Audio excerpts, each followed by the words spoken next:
وبشكل يعني بيني وبينه. كان يقول اسأل، يقول يلا الآن روح اسأل، يقول روح اسأل مثلا الشيخ، أنا كنت أدري من ذهب النمر، يقول روح اسأله ليش يتزاوجون الصحابة مع القرابة، يعني الصحابة ليش يتزاوجون دام أنهم يكرهون بعض، ليش يتزاوجون؟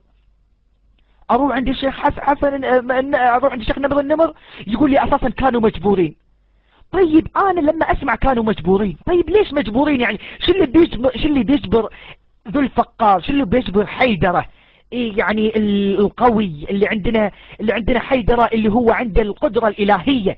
عندنا احنا يعني عندنا كشيعة ان حيدر اللي هو الإمام علي بن أبي طالب أمير المؤمنين عنده قدرة إلهية، وعنده قدرة إلهية تتعدى قدرات النبي، تتعدى قدرات النبي، وأنا مستعد أتكلم فيها مع الشيعي. قدرات الإمام علي تتعدى قدرات النبي في المقدرات الإلهية، تتعدى قدرات النبي. فأنا لما أجي أسأل وأتكلم يعني شنو القدرة الإلهية اللي بتخلي إمامي جبان ما بتخليه يتكلم؟ أنا في سؤال هز كياني بصراحة، يعني بجد يعني سؤال هز كياني. هذا على ما أعتقد سألني إياه اللي هو استاذنا في التربية الإسلامية، أستاذ التوحيد. قال لي تعال انت تسأل، انا بسألك سؤال وخل شيخك نمر يجاوبني على السؤال. قلت طيب يلا شنو هو سؤالك؟ قال سؤالي قول اسألني النمر يعني بعد ما وفاة الرسول صلى الله عليه وآله، بعد وفاة الرسول أبو بكر وعمر وأبو عبيدة بن الجراح، ما ادري هو صحابي لكن انا لاني ما عندي خلفية كبيرة عن الصحابة. نعم ابو عبيدة بن الجراح، هؤلاء الثلاثة استطاعوا ان يقلبوا الحكم على 120 ألف صحابي. يعني عدد الصحابة اللي أنا عرفتهم عند أهل السنة 120 ألف. هؤلاء الثلاثة فقط استطاعوا أن يخونوا الرسالة وأن يسيرون 120 ألف صحابي تحت إمرتهم. يعني ما أدري، يعني أنا يوم رحت سألت السؤال هذا إلى النمر عصب علي وطردني من البيت، قال لي اطلع انت اساسا جايب بافكار ارهابية، بافكار سيئة، وكان سوالي مشكلة مع والدي. طبعا انا ما ادري، انا اتكلم الان ليس لاني اول مرة اتكلم او مرة اعرف، انا صار لي 2 سنين وانا الى الان اعيش في منطقة القطيف، في مدينة القطيف، ولا احد يعرف عن نشاطاتي ولا احد يتكلم. اما بخصوص النشاط السياسي يعني احنا الان في كشباب شيعة الشيخ حسن الصفار قاعد يجندهم اساسا، في تجديد اساسا صاير لشباب الشيعة اساسا بحكم ان شوكة الشيعة قويت خلال هذه الايام، خاصة بعد مقتل صدام حسين، وخاصة بعد انهيار حكم صدام حسين. ما يهمني ذكره الان. إذا كان موجود أي شيعي أو أي إمام شيعي، أنا أتكلم بحكم أني شيعي، لست بحكم أني سني، ولست بحكم أني أي مذاهب الثانية. أنا بس أسأل يا شيوخنا، يا شيوخ الشيعة، يا سادتنا، يا موالينا، مثل ما تحبون نقولكم يا مولاي، يا مولاي. هذا العبارة المفضلة عند سادتنا، يا مولاي يا سيدي. أنا عندي أسئلة أريد أنك تجاوبني عليها، إذا ممكن أنك تجاوبني عليها علشان أنا أقتنع باللي أنا فيه. لكن مسألة إني أروح إلى 4 شيوخ ومنهم الشيخ حسن الخويلدي اللي كان بياخذ مرجع، كان سيعطى مرجعية للسعودية ولكن رفضها بعدين، إن ما يستطيع أن يجاوبني على عدة أسئلة، وبعد هذا يتهمني بأني أنا عندي أفكار وهابية، ويتهم بأني أنا متصل، ويتهموني بعد كل هذا أني أنا جاسوس. يعني أنا بصراحة أستغرب، يعني بصراحة أنا أستغرب. أنا بصراحة أذكر هذه القصص وأنا أساسا استدعيت من شخص من القطيف وهو يحاول أنه يأخذ رقم جوالي ويحاول أنه يعني يعرف هويتي، لكن أنا يعني أخذت نصيحة من واحد على ما اعتقد عندكم بالروم، هذا اسمه ابو سليمان. اخذت من عنده نصيحة، قال لا تعطي رقمك ولا ابدا لاي شخص مهما كان وان لم يكن، حتى وان كان سني لا تعطي. فانا بس هذه اسئلتي خاصة وان هناك في بعض الشباب، في كثير، انا مستعد اضملكم، انا مستعد اجيب لكم 10 20 الى 30 شخص من الشيعة، من شباب الشيعة عندهم تساؤلات كثيرة لكن ما يستطيع ان يسأل. والبيئة اللي حول المحيطة فيه غير مساعدة، يعني البيئة اللي احنا حوالينا في البيئة في القطيف ترى غير مساعدة. احنا في القطيف مجتمع منغلق، لا يسمح لك بأنك تتصل مع أي أفراد من المجتمع الآخر. يعني إحنا كنا إذا نروح الدمام نعتبر كأننا رحنا منطقة ثانية في الكون.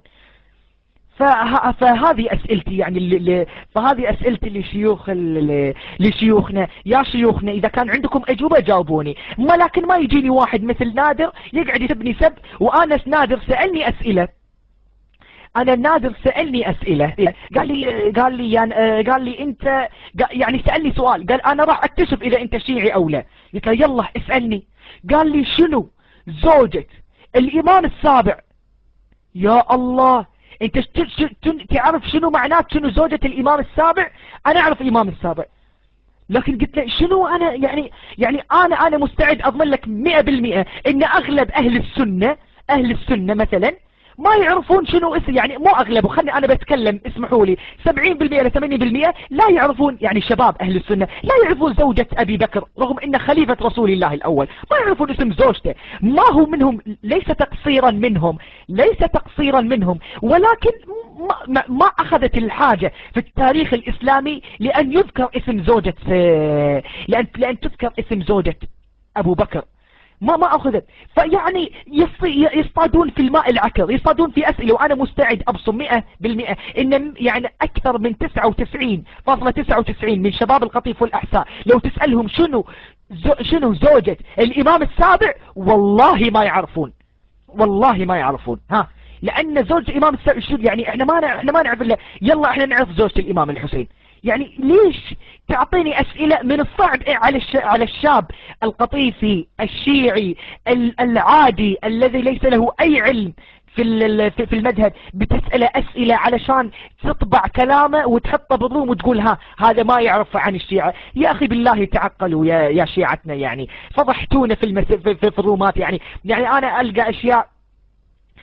ألقى أشياء بصراحة أساليب لا ترتقي لا إلى حضارة ولا إلى أي شيء. يعني إن كنت أيها الشيعي تريد أن تبلغ أو هذا فبلغ بالتي أحسن. يعني أنا عجبني كلام من أئمة أهل السنة حينما قال أنا لا أدري هل هو الإمام أحمد بن حنبل أو ابن تيمية، طبعا رأيي صواب يحتمل الخطأ ورأي غيري خطأ يحتمل الصواب. إذا طبقنا هذه الكلمة أو هذه يعني هذا المبدأ في جميع حواراتنا، صدقوني راح نوصل إلى خير، سواء أنا كنت سني أو شيعي. أنا بالنسبة للشيعة فأنا أقول لكم أنا كشيعي أنا أقول لكم يعني مذهبي يحتمل وفيه من التناقضات ما فيه الكثير فيه من التناقضات الكثيرة العجيبة. أرجو من شيوخنا، وأنا أقولها إلى الآن، أنا بعطي حتى كلمت فيه، أنا قلت حسن شحاتة هذا يعني أنا كنت أسمع عنه خير، لكن أنا من بعد ما سمعت حسن شحاتة أنا من بعد ما سمعت حسن شحاتة لقيت إنه يفتقر إلى الأسلوب يعني ماكو اسلوب بصراحة، يعني اسلوب يفتقر كله سب ولعن وشتم.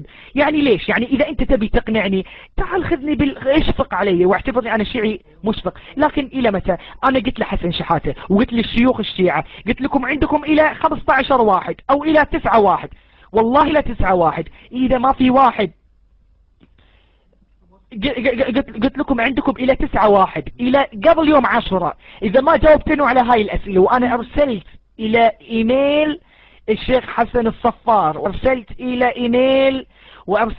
ايميل الشيخ النمر، وارسلت الى الشيخ حسن النمر والى حسن الخويلدي، كلهم ارسلت لهم، قلت لهم اذا ما ارسلتوا لي اجوبة موضحة فيعني لا تلوموني ان تحولت الى مذهب اهل السنة والجماعة. قلت لهم الى الان انا مقتنع والى الان انا موالي،